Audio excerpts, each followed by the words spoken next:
Morning students, myself Dr. Neeta Singh Sachan. I am going to explain you the Trumpet Club essay which is written by Richard Steele.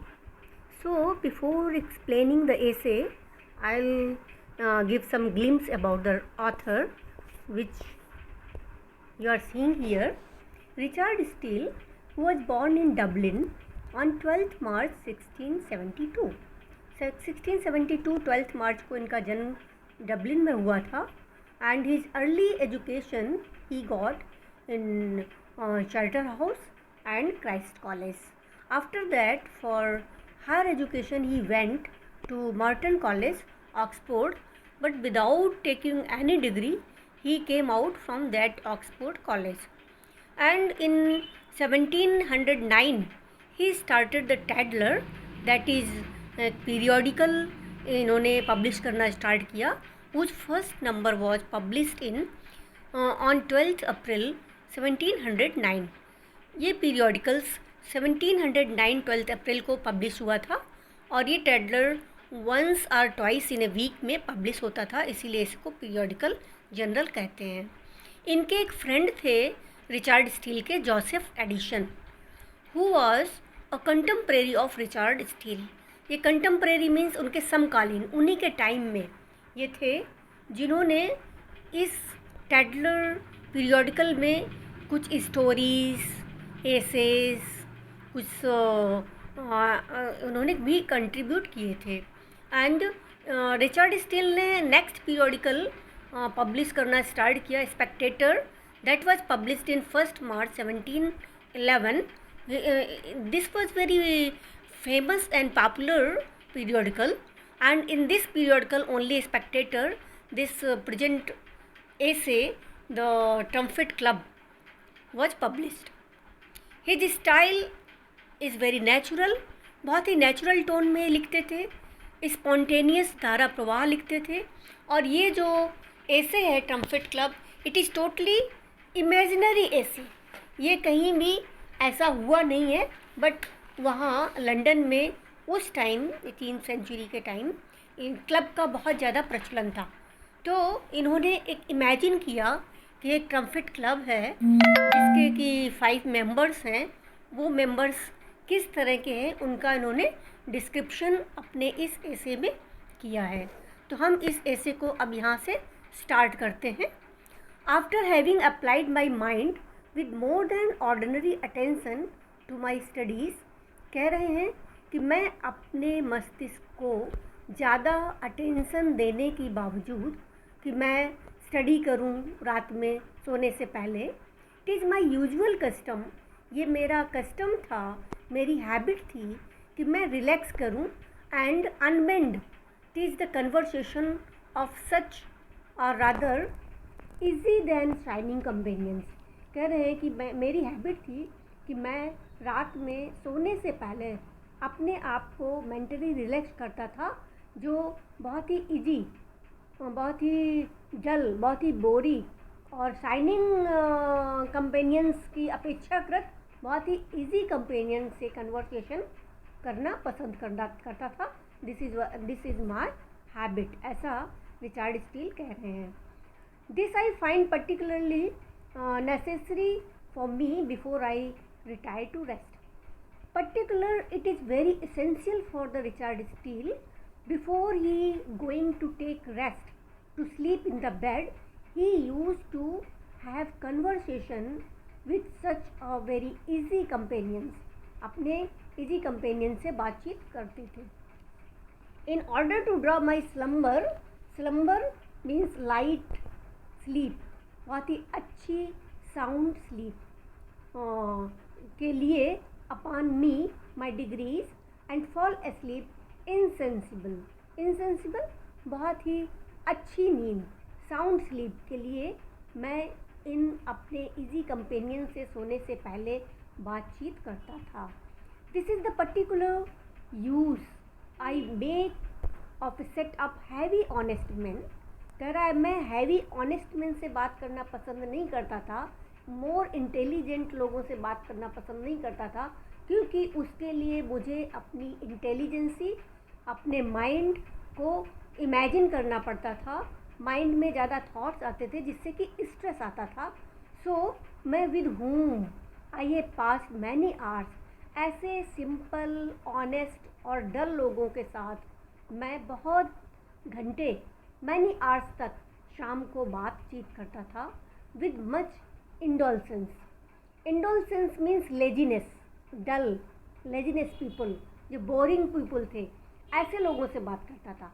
अब ये opposite है कि boring लोगों से बात आप करेंगे, आप अपने से लेस एजुकेटेड लोगों से बात करेंगे तो आपको अपना माइंड ज़्यादा लगाने की ज़रूरत नहीं होती है और आप रिलैक्स ज़्यादा फील करते हैं.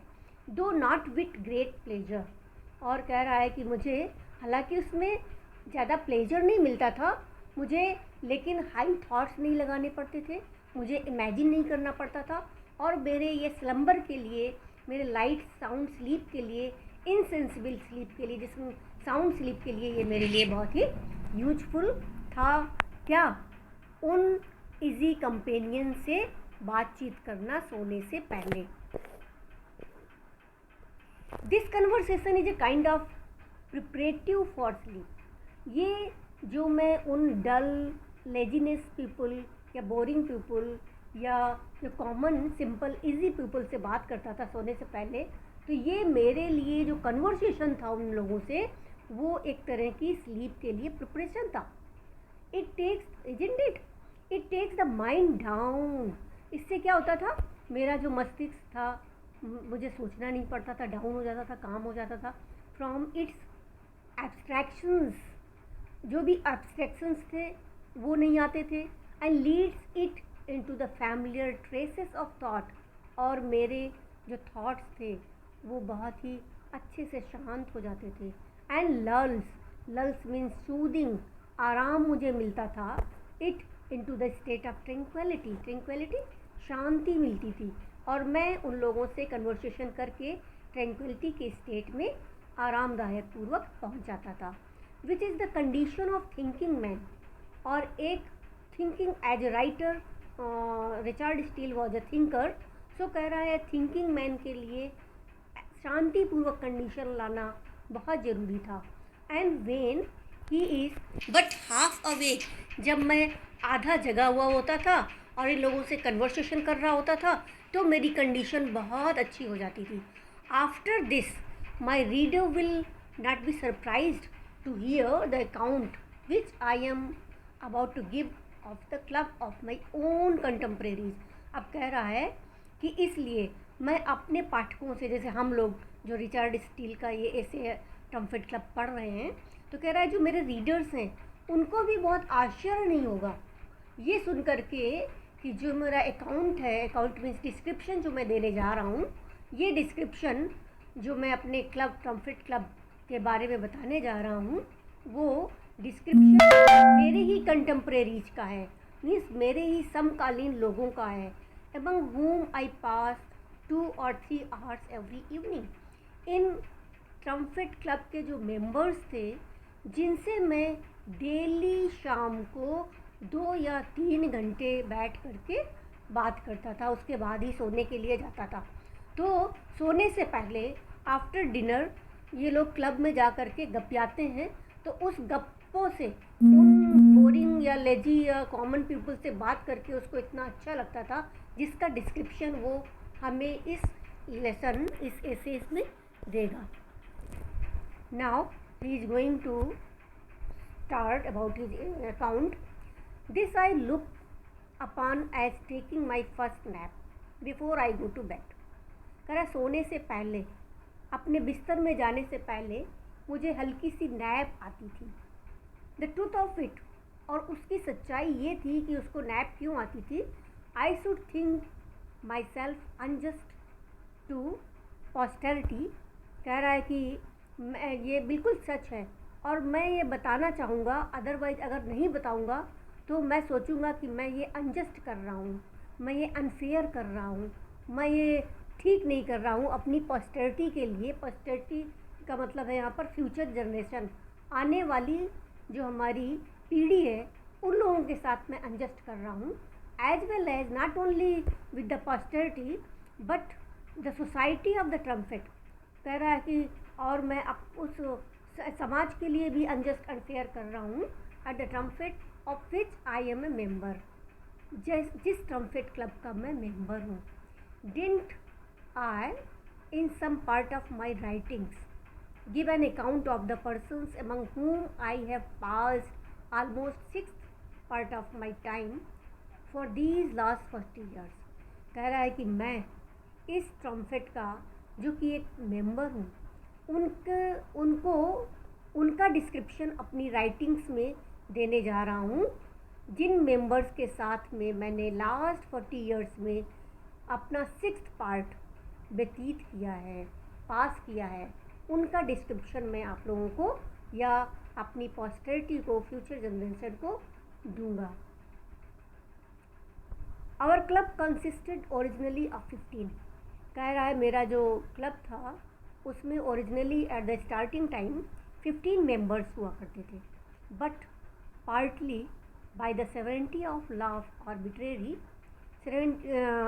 सेवेरिटी मीन्स स्ट्रिक्ट जो लॉ थे लंदन के, और जो आर्बिट्रेरी मीन्स मनमाने ढंग से बनाए गए जो कानून थे लंदन के, उसके कारण partly by the natural effect of old age, और दूसरा बता रहा है कि मेरा कई लोग वृद्ध हो गए, ओल्ड एज में हो गए, उस इफ़ेक्ट के कारण अब आज we are at present reduced to third part of one number. कह रहा है कि third part of that number 15 में से आज थर्ड पार्ट हम मेंबर्स बचे हैं। 15 का third part 5 means at present author is saying including himself there are only 5 members in that trumpet club। sorry,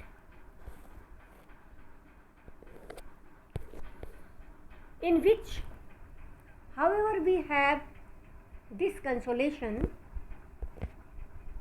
जिसमें वो कह रहा है कि जो in which however we have this consolation, हमें अभी कंसोल है, हमें सांत्वना है कि best company set of consist of 5 persons, कि आज हम बेस्ट 5 पर्सन्स उस ट्रम्पेट क्लब के मेंबर्स हैं।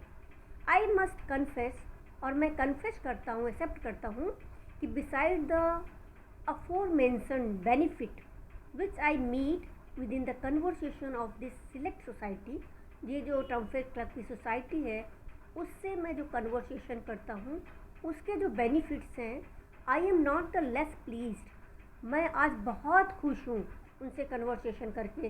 डेली इवनिंग में जब उनसे कन्वर्सेशन करता हूँ तो मैं बहुत खुशी महसूस करता हूँ with the company of those 5 members. In that I find myself the greatest wit. और उन 5 मेंबर्स में से Richard Steele is saying that he is the greatest knowledgeable person।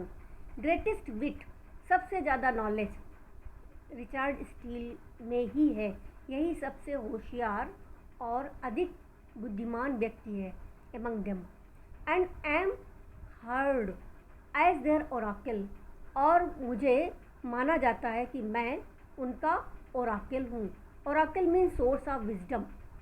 जब किसी को कुछ पूछना होता था तो वो लोग मेरे पास आते थे, तो ऐसा माना जाता है कि मैं उनका सोर्स ऑफ विजडम था।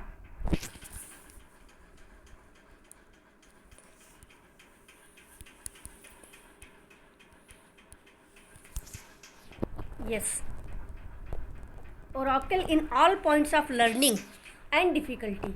उनको कुछ जानना होता था, सीखना होता था, कोई डिफ़िकल्टी होती थी तो वो हमारे पास ही आकर के मैं सोर्स ऑफ विजडम अपने आप को ये मानता है। Now he is going to describe about those 5 members of the imaginary trumpet club. First member of the trumpet club is Sir Geoffrey notch.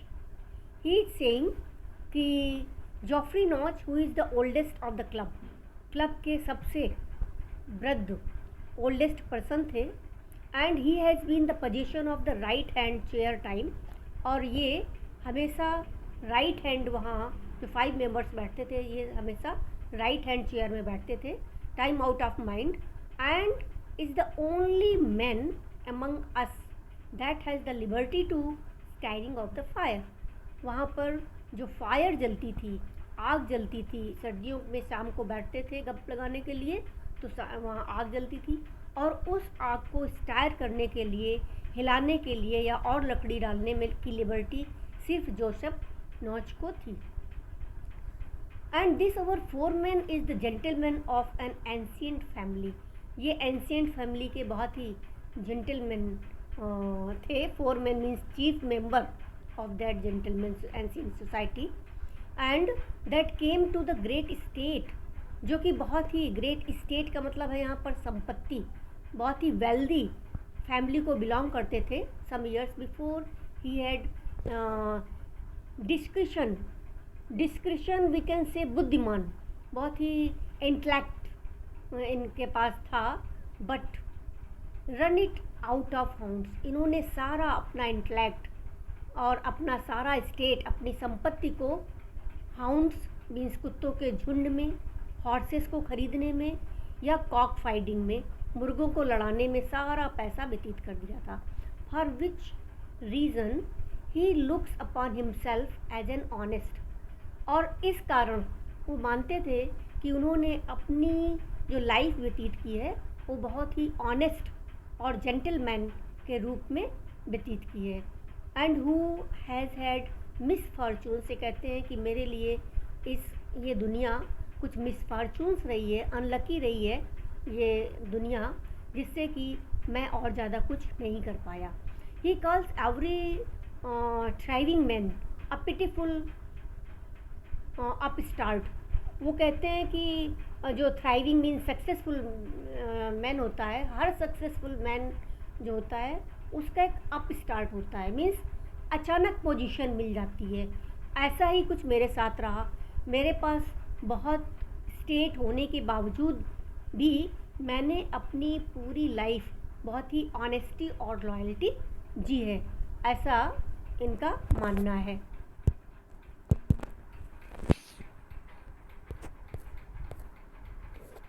फिर नेक्स्ट हम देख रहे हैं honest old Dick.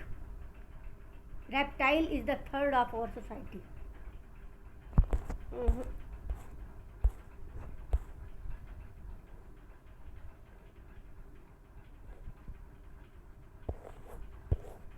Yes, upstart. Then honest old Dick. फिर कह रहे हैं कि जो पहला तो ऑथर ने अपने बारे में बता दिया कि मैं सबसे ज़्यादा इंटेलिजेंट व्यक्ति था। दूसरा इन्होंने ये रिचर्ड के ये जॉफ्री के बारे में बताया। तीसरा कह रहे हैं डिक था, जो कि थर्ड ऑफ रेप्टाइल डिक, जो कि इस सोसाइटी का ट्रम्पेट क्लब का थर्ड मेंबर था। He is a good नेचर्ड indolent man. ये बहुत ही अच्छे नेचर का व्यक्ति था, लेकिन ये इंडोलेंट था। Indolent in starting I told you lazy man who speaks little himself. ये डिक अपने बारे में बहुत कम बात करते थे।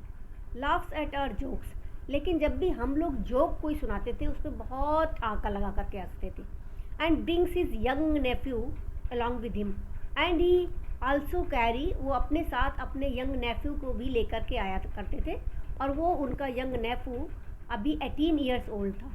To show him good company, वो चाहते थे कि उनके यंग नेफ्यू को भी इसी तरह की अच्छी कंपनी मिले, and give him taste of the world, और इस दुनिया के बारे में वो जाने कि इस दुनिया में क्या हो रहा है। क्योंकि एक्सपीरियंस लोगों के पास, हम मानते हैं कि एक्सपीरियंस लोगों के पास यंग जनरेशन बैठेगी तो ज़्यादा से ज़्यादा इस दुनिया के बारे में जानकारी उनको मिल पाएगी। Isn't it? सो वो कह रहे हैं रिचर्ड स्टील कि this young fellow sits generally silent. ये बहुत कम बात करता था, बच्चा चुपचाप शांत बैठा था। But when ever he opens his mouth, जब कभी भी ये अपना बोलना स्टार्ट करता था तो लाफ्स या हंसता था at any thing that passes.